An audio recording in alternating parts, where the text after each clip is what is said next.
So, word on the street is that Jay-Z might have finally slipped up in the most publicly humiliating way possible, and sources are alleging that the man once considered the untouchable king of hip-hop just walked himself into a self-inflicted PR bloodbath by dragging Colin Kaepernick's name back into the conversation on a stadium stage, in front of thousands of witnesses, allegedly under the cover of a freestyle.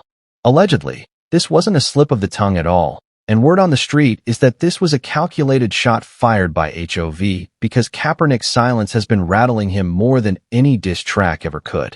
I know some of y'all have been screaming this from the rooftops for years, but for the confirmation to be coming from the mogul's own mouth, baby, that is something else entirely. Okay, guys, if y'all have noticed, this whole Jay-Z and Colin Kaepernick saga has been quietly cooking behind the scenes ever since that Roc Nation deal with the NFL got signed, and the internet has been waiting for the pot to boil over. Well, honey, the lid just flew clean off.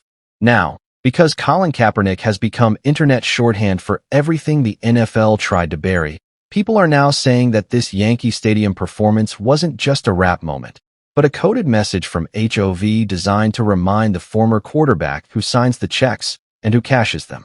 In fact, there have been several whispers over the years suggesting Cap was quietly boxed out of the podcast circuit, the interview circuit, and the entire mainstream media pipeline because a certain someone allegedly promised the league he could keep the story sedated, and allegedly, that certain someone is Sean Carter. Allegedly, guys, allegedly.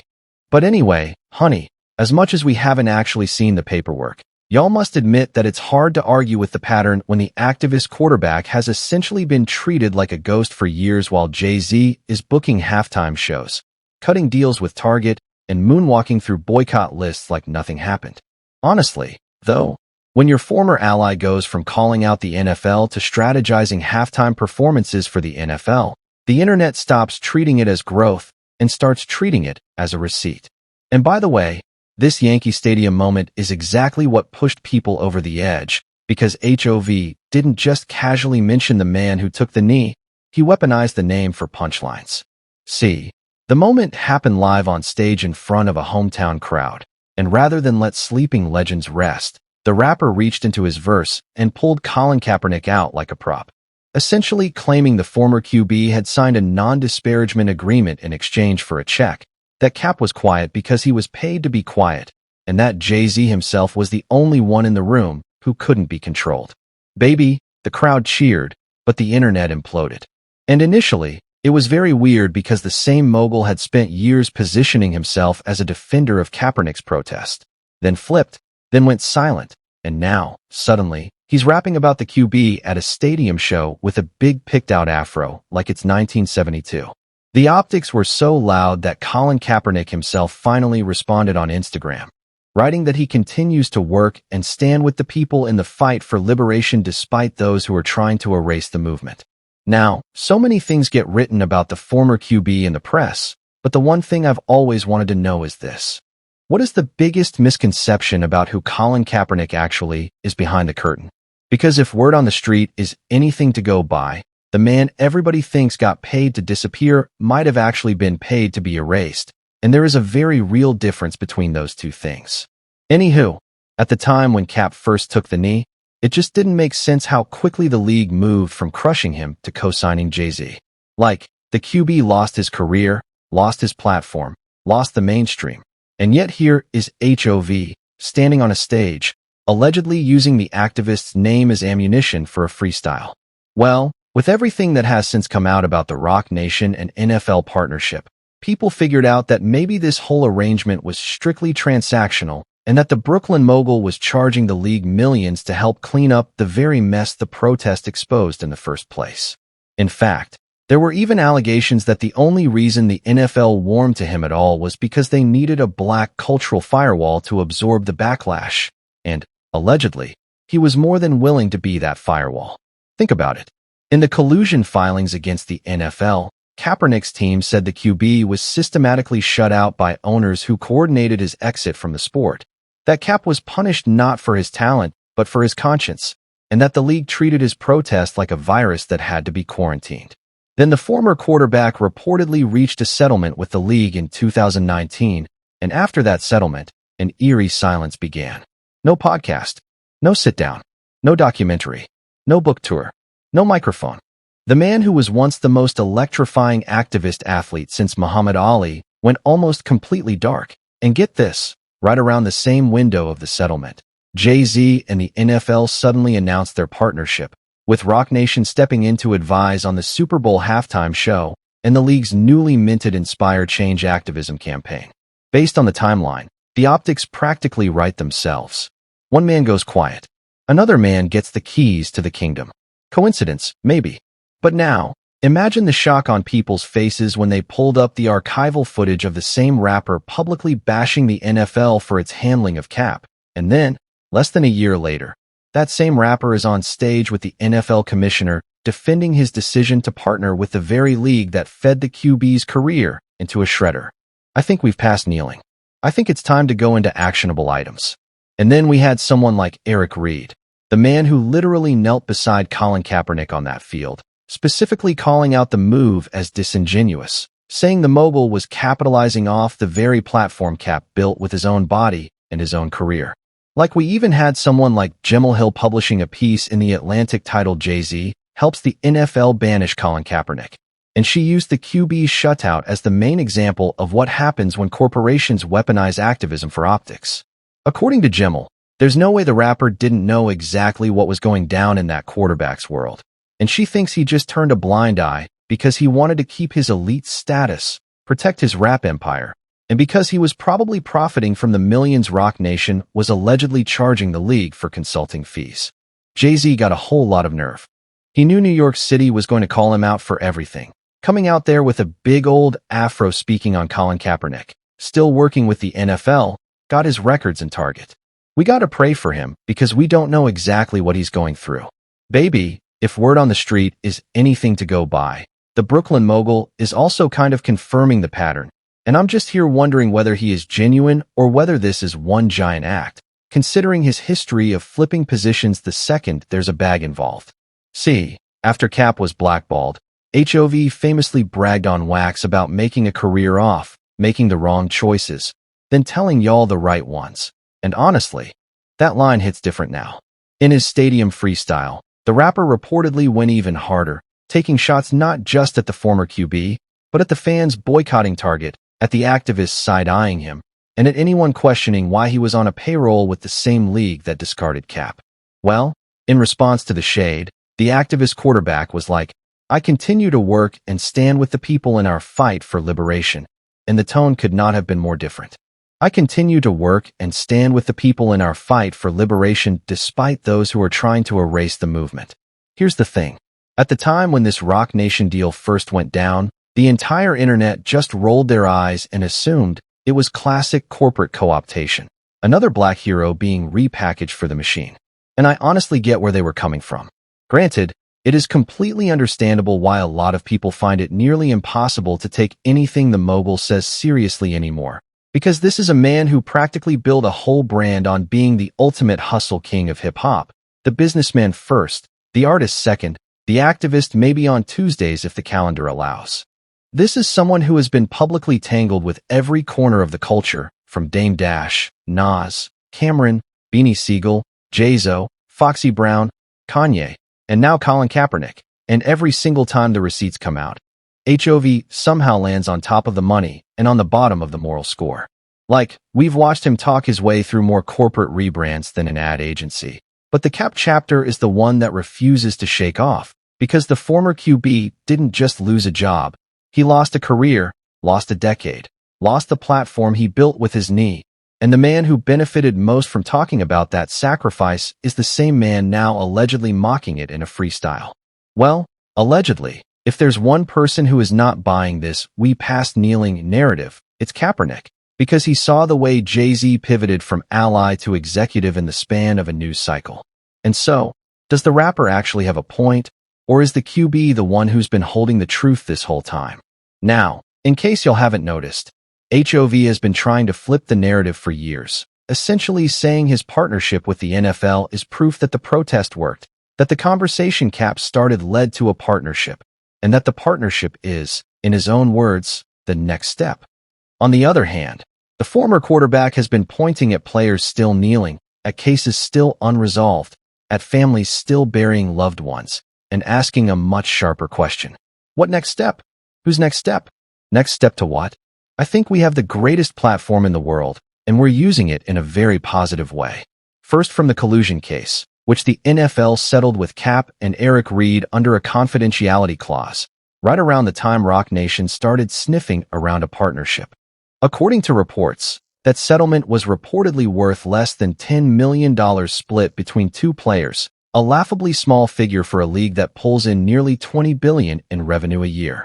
Now, around the same time the settlement was finalized, another crushing blow landed, because the QB, despite being in prime physical condition, could not get a single team to work him out, and every time a rumor of a workout emerged, it collapsed under mysterious circumstances.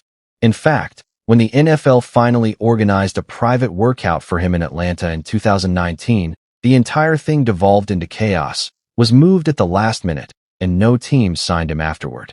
There was even a moment where his legal team accused the league of trying to force him to sign an injury waiver so broad it effectively neutralized any future legal claims. Basically, when Jay-Z touched down at that press conference with Roger Goodell and told the world the fight had entered a new chapter, to a whole lot of people, it felt like a calculated rebrand, like the mogul was trying to spray perfume over a crime scene. Honestly, nobody is buying it. Okay. Maybe HOV really is trying to convert protest into policy. Maybe he really did meditate on it. Maybe he really did calculate every angle. Maybe he really did believe that a Roc Nation halftime show could ripple further than a knee on a sideline. But the receipts keep piling up on the wrong side of the scale. Because here's what people can't stop replaying. Just last year, the rapper boasted about not needing the NFL, even reportedly trying to talk Travis Scott out of performing at the Super Bowl halftime show earlier that same year. And now, only a few news cycles later, he is on stage in his hometown, mocking Kaepernick, mocking Target boycotters, and mocking anybody with the audacity to ask him why the money smells like blackballed careers. Jay-Z got a whole lot of nerve. This is beyond a midlife crisis. His midlife happened about 20 years ago or so. At this point, we don't know what to expect. He might get tattoos all over his face just to keep an audience. Trust me, the former QB has been carrying this weight quietly, but the internet has not forgotten, and the Bayhive isn't going to be able to spin this one either, because this is not a rumor about a marriage. This is a receipt about a movement. Y'all know when it comes to Jay-Z, the fans are usually locked and loaded to defend him. But the second Cap's name comes back into the conversation, even the day one HOV defenders start rubbing their temples.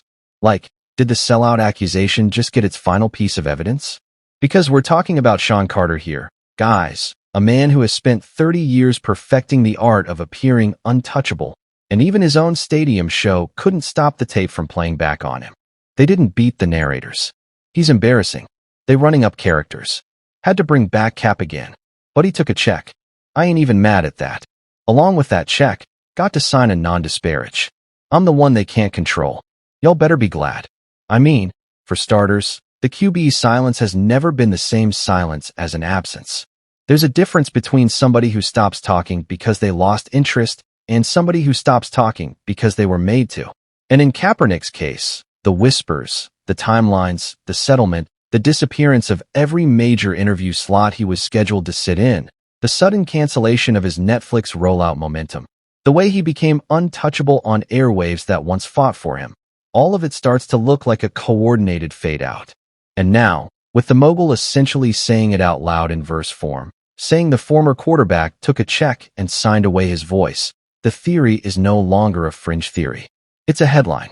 So, yeah, the internet was like, so HOV is confirming what everybody has been screaming for 6 years. And he's doing it while wearing an afro on stage, dressed like the very culture the protest was standing up for. Baby, the irony writes itself.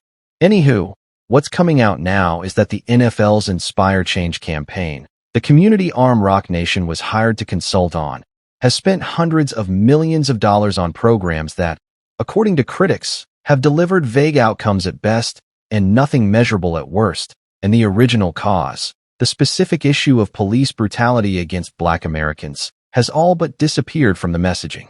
In its place is a softened, watered-down, PR-safe version of activism that the rapper's team allegedly helped design, activism that doesn't rattle sponsors, activism that fits neatly on a jumbotron, activism that lets everybody in the owner's box sleep at night. Now, imagine being Colin Kaepernick and watching your own protest, the one that cost you your entire career, get repackaged into a corporate slogan by the same league that pushed you out, with the man you once considered an ally allegedly writing the marketing copy. Then the former QB, who has every reason to be enraged, chose instead to say almost nothing publicly for years, and the silence itself became a statement. Stay strong, brothers. That was Kaepernick's Instagram message aimed at the players still kneeling. The players HOV now speaks over as the NFL's live entertainment strategist. And the coldness of that line, stay strong, brothers, said everything the QB refused to say directly. He was, in effect, telling the world, the movement is not the marketing. He was telling the world that the protest cannot be bought, even when the protester allegedly has been. He was telling the world that Jay-Z can rap about him, joke about him, mock him at Yankee Stadium, and cash the checks his knee made possible. But the man himself is not going to hand the mogul the confirmation he wants. And that, more than any freestyle, is what has the internet standing up. Y'all know the Bayhive is usually the fiercest army in the culture, but even they have been suspiciously quiet on this one, because defending HOV on the cap question is a losing hand, no matter how you shuffle the deck. Honestly, though, this Jay-Z rebrand has been years in the making. This is not a slip. This is a strategy. This is the same man who once boasted about not needing the NFL, then somehow ended up being the NFL's most powerful cultural asset, without a single owner having to lift a finger. This is the same man who once said he was standing with the protest, then somehow ended up allegedly using the QB's silence as evidence that the movement had moved on. This is the same man who once told Travis Scott not to touch that halftime stage, then somehow ended up producing halftime stages for a living. And this is the same man who, when asked about Cap's absence at that infamous press conference, defended his move by saying the two of them had spoken, a claim the former quarterback has never publicly confirmed. Nobody asked about Colin Kaepernick. Wasn't nobody thinking about Colin, but obviously when Jay-Z came out there with that big old afro, that's when the conversation started up. People felt like he don't deserve to wear that afro. He never stood with the people. He should never put a fist up. And if he do, it can't be for black justice because that's something he clearly don't care about. Allegedly. And by the way, this is the part where his own catalog starts biting him back, because throughout his career, the rapper has openly, proudly, and repeatedly rapped about being the ultimate money-first operator. So when HOV sits in a meeting about a Super Bowl halftime show and a settlement that keeps the QB quiet while Roc Nation runs the show, honestly, nobody should be surprised. He has been telling us who he is for 2 decades. The problem is not that the mobile sold out. The problem is that Kaepernick, allegedly, never got to stay in the arena long enough to matter. His whole cause was to expose social injustice. Jay-Z's response is to monetize the exposure. The QB lost his career for kneeling. HOV gained a franchise partnership for standing. The former quarterback still has no podcast. The rapper still has a halftime show. Cap still has no team. HOV still has the whole league. And the audacity of Jay-Z rapping about the same man from a stadium stage, in front of a hometown crowd, in a wig or an afro or whatever fashion moment he thought he was having, is the kind of audacity that only a man protected by $20 billion in league revenue could ever afford. Basically, when someone with that much power, that much money, and that much personal chaos attached to their brand throws shots at a black activist quarterback whose career they helped bury, the natural instinct for most people is to tune it out as pure projection. But some people are now saying that looking back at the mogul's entire trajectory, specifically through the lens of the Cap partnership, the pettiness towards the former QB wasn't just random stage banter. Turns out he might have actually had a pretty explosive reason to be that mad, and it had everything to do with the fact that the activist quarterback still holds the moral high ground, even in silence. And that silence is louder than any 16 bars HOV can spit at Yankee Stadium. Honestly, I don't know if the mogul is mad because he couldn't buy Kaepernick's loyalty, or because he found out that even his absence generates more respect than the rapper's presence, or if he is just trying to low-key confirm the fact that the deal was always about erasing the QB rather than uplifting him. Regardless, sources close to the situation are saying HOV is allegedly rattled by how the former quarterback's ghost keeps outshining his spotlight, exactly like y'all have been claiming for years. But you know what? I'd love to know what you think. Is Jay-Z spilling real tea, or is he just a bitter partner who can't stand to see a man play the culture game with a knee instead of a chain? And why would he even be coming for Colin Kaepernick now? In this year, on this stage, with that afro, at this precise cultural moment? Child, let me know what you think in the comments section below. Because if word on the street is anything to go by, this Jay-Z and Kaepernick chapter is not over. Honey, only time will tell what HOV is going to say next, and only time will tell whether the QB finally decides to say anything at all.